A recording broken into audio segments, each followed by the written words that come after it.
Dorsey Schrader. Dorsey, what does this racetrack mean to these drivers? Well, Road Atlanta might be the most intimidating racetrack to drive in North America. With all of its hills and its blind corners, a driver really can showcase his talent. It's like being on a roller coaster ride, but you can fall off. It's known as a horsepower racetrack. How do you set up for it?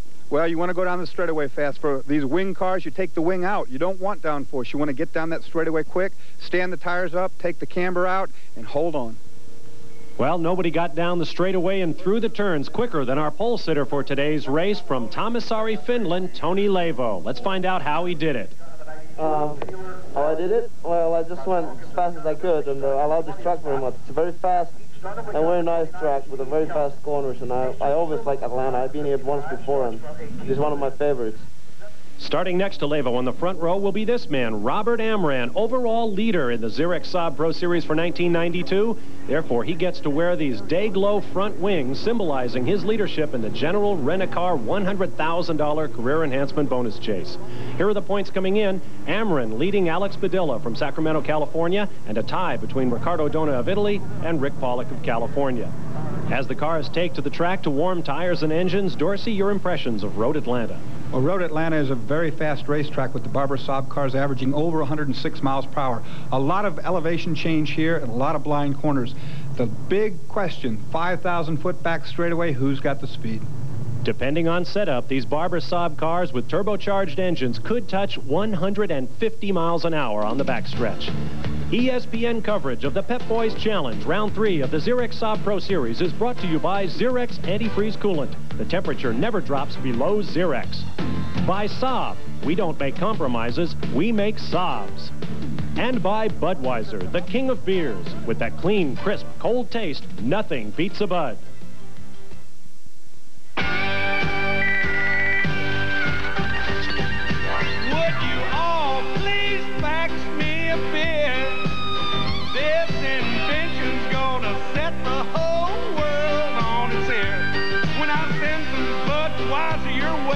Comes out cold and clear. Sit back, relax, and punch your back, so I'll back you a beer. Sit back and drink and give thanks to Hank, and I'll back you a bud.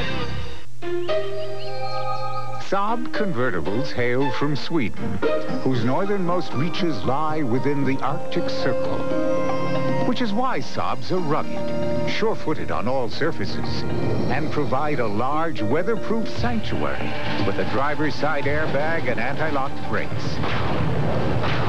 which makes SAAB one convertible that won't be under the weather, no matter what weather it's under. Now, anyone can make money driving, and you don't have to be a racing pro. All you have to do is rent from General. First, you'll take home the cash you'll save on our great low rates. And now, you'll get a $50 U.S. savings bond with just 4 rentals. So join the race to General. And on the way home, you can stop at the bank.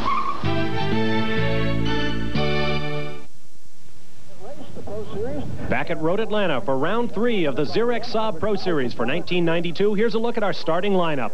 Tony Leivo on the front row next to series leader Robert Amran. Behind them, Pekka Herva of Finland and Rick Pollock from California. Row 3 will be Alex Padilla with our onboard camera next to Diego Guzman from Colombia, Leo Parenti and Riccardo Dona on row 4. Row 5, Mark Tremblay from New York next to Ashton Lewis Jr. Row 6, Wes Short and Craig Hall. On row 7, Bill Adams from Richmond, Virginia will start next to 23-year-old Andrea Kazowitz, the first woman to attempt a full season of Xerox SAAB racing. Row 8 will be Brandon Sperling and Paige Jones from California.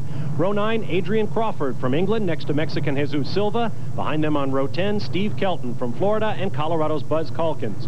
Row 11, Taylor Weld from Missouri next to Florida's Bud Clark. And alone on row 12, Sahid Ghazar, the first driver from Saudi Arabia to run an open-wheeled Xerox SAAB competition. The pace car has pulled off. Down from turn 11 into turn 12 comes the field. In white on the left is Tony Leivo. In blue on the right, Robert Amran. We have a green flag, and Amran immediately leaps into the lead. Leivo in white tucks in behind now, looks down the inside, but he won't be able to do that in turn 1. Amran leads. We've got blue smoke and a spinner. Bud Clark in the unlucky 13 car, he's got it around backwards in turn 1. Clark wearing his Florida State Seminoles cap. He is, yes, from Tallahassee, Florida, and he will be well back in the field after that off in turn 1. Meanwhile, on the backside, the rest of the field, led by Robert Amron, comes down through turn 4 toward that picturesque part of the racetrack, turn 5. Now here's another look at the start. Alex Padilla with our Spencer Douglas Insurance onboard camera goes from 5th to 3rd at the start as Amron takes the lead. Great start by Alex there. He's moved up 2 already. This is a sprint race. Up through turn 5 they come, single file. You can see it's very dirty off the line. All of that red clay by the side of the road gets kicked up whenever a car goes by. Now Robert Amron on the left trying to hold off Tony Lavo on the right. That's turn 6. It's a bank corner. He's doing an outside pass. That's an incredible pass there in turn 6. You're riding along with Alex Padilla. Tony Lavo gets around Robert Amron. Padilla way over on the curbing as they come on to the backstretch for the first time up through the gearbox. They will reach 150 miles an hour as they dash toward the dip, as it's known here at Road Atlanta. As we watch Alex there, we don't want to see too much of that running over the curb. That's really hard on the car. It's also very hard on your hands. These do not have power steering. When you hit that curb, it jolts the steering wheel, and it'll make you very tired. You saw Tony Lavo there on board again with Alex Padilla underneath the bridge and now sharply downhill using all of the racetrack and a sweeping right-hander at turn 12. Over 100 miles an hour. Oh, and we see him jump over the curb again. That's really tough on the race car. You can break a shock or a wheel so easy. There is your leader, Tony Lavo, then Amron, then Padilla, and then this battle for 4th place between Leo Parente and Rick Pollock. Tony Lavo tells us he really enjoys racing at Road Atlanta. I love this track very much. This is really my kind of track. I like with very fast corners and fast chicanes, so I love it very much. It is the kind of racetrack a driver can really get his teeth into, eh, Dorsey? Absolutely. You see these cars twitching around, and these guys are giving it their all right now. It's a little bit slippery out there. You see the dust flying up from off-line excursions, but they're giving all they got right now. It's still early in the race. Through turn 6 with Alex Padilla. You see Alex now, he didn't use the curb that time. We'll see if he does here. No, he's doing a lot better. Nah, he's up on a little bit there, but like I say, your hands and your arms will get real tired if you keep that kind of driving up. There's a look at Alex from California, holding down 3rd place right now. There's the leader, Tony Lavo, in white. In blue is Amron, then the bright orange car, Padilla. And this battle for 4th place, Parente on the left, on the right, Rick Pollock. That's very close. That's at the dip, 150 miles an hour. If you touch wheels there, it's a bad deal. Down onto the front straight. Look at the gap being pulled out by Lavo. Then Amron with Alex Padilla right on top of him. And then Leo Parente and Rick Pollock continue to battle. And just behind them, Diego Guzman from Colombia in a yellow car beginning to pull up. This is going to be a 3-way battle for 4th place. This is to Tony's advantage, actually, to have these guys dicing it up like this. He's out there in clear sailing. All he's got to do is be smooth, and he's going to make time. This is what it's like through turns 4, up into turn 5. Your stomach begins to crunch. Yeah, the television doesn't show how severe the steep of the grade is there, but that's like a roller coaster. I mean, you're going down through that bottom, a dip, and then straight uphill. Heavy on the brakes into turn 6. There's Alex Padilla. Recently wound up his college education in California.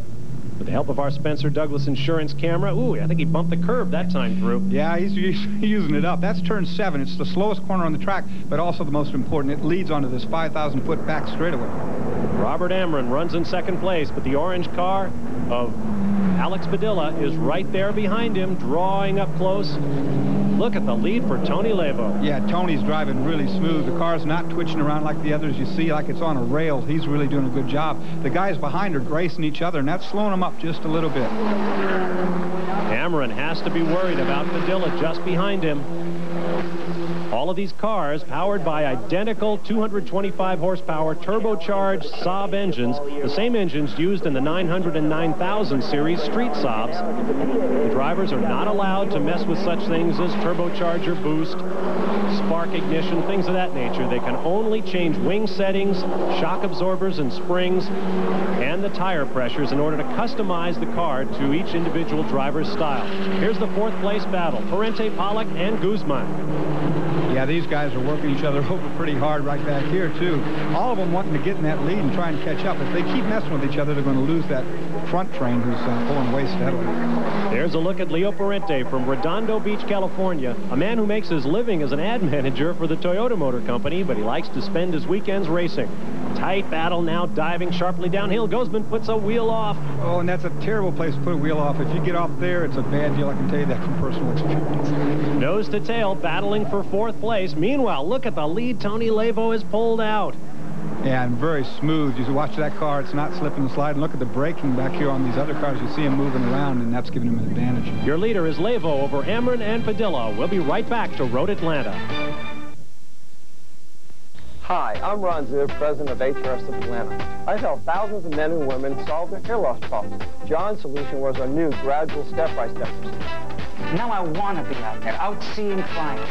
With the gradual process, I could have my hair back and nobody would notice. Would you? For free information, call HRS of Atlanta now at 1-800-645-8900. HRS is conveniently located at 3121 Piedmont Road. That's 1-800-645-8900. Our president called them the finest fighting forces this nation has ever known. The memories of their bravery and heroism will remain with us always. Now, as a memento of Desert Storm, you can get the poem that became the anthem of our fighting forces, an American behind a line carved in the sand, and pieces of a patriot's heart, a recording of poems inspired by events that happened during the conflict. Proceeds benefit the National Memorial Fund Foundation. Call now. After 4 straight victories, Nigel Mansell has grabbed the lead in the race for the World Championship, a title he has never won. The next stop, the Grand Prix of San Marino, Sunday, live on ESPN.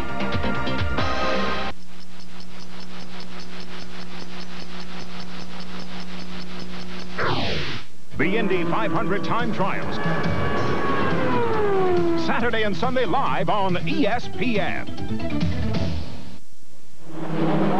Back at Road Atlanta for round 3 of the SAAB Pro Series. Bob Varsha and Dorsey Schrader with you. There's Leo Parente desperately trying to hold off Rick Pollock and Diego Guzman in the battle for 4th place. Yeah, Leo's really getting some subtle pressure there from behind. Those two guys working him over pretty hard. Hard on the brakes, sharp right-hander that opens out for these drivers, so you feed on the power as quick as you dare. Amron and Alex Padilla going out of sight. Now here's the battle. Down the inside comes Rick Pollock. Guzman right there behind Leo Parente. Guzman now switches over behind Pollock in an attempt to get by. Down into the dip, or Leo didn't have anything to do with that. You know, once they put him to the outside, he was stuck there for the whole deal. And then Guzman took a look inside Mark Tremblay, but Tremblay holds him off. Down underneath the bridge, onto the front straightaway. On board once again with Alex Padilla. One of the great things about formula cars is you can see that suspension working, and every time he hits a curb, you can see how it almost goes over center. That's how they brake. Through the tight turn 3 and then diving sharply downhill. Off in the distance there, you can see overall race leader Tony Levo. And in the middle, Robert Amron just disappearing up over turn 5. Alex pretty smooth through the S's. That time he stayed off the curbs, and that's the better way to go. And just as I say it, what they do. There's Tony Levo in white number 10. Here comes Robert Amron, and then Alex Padilla, and then this great battle for 4th place. That battle, in fact, looks to be tightening up. As before, there was only a couple cars that looked like a string of 5 or 6 there now. Number 5 at the center of your picture is Rick Pollock. Then Diego Guzman from Colombia. Then Leo Parente, a winner on this tour last year. And look at the train of cars going further back. And on that long 5,000-foot straightaway, this is a real good track to draft on, and these SAAB cars draft very well. You can pick up 3, 4, 5 mile an hour. The drivers are not allowed to change the gear ratios, so the cars are all very evenly matched, except for suspension and aerodynamics. Up in turn 12. Oh, contact!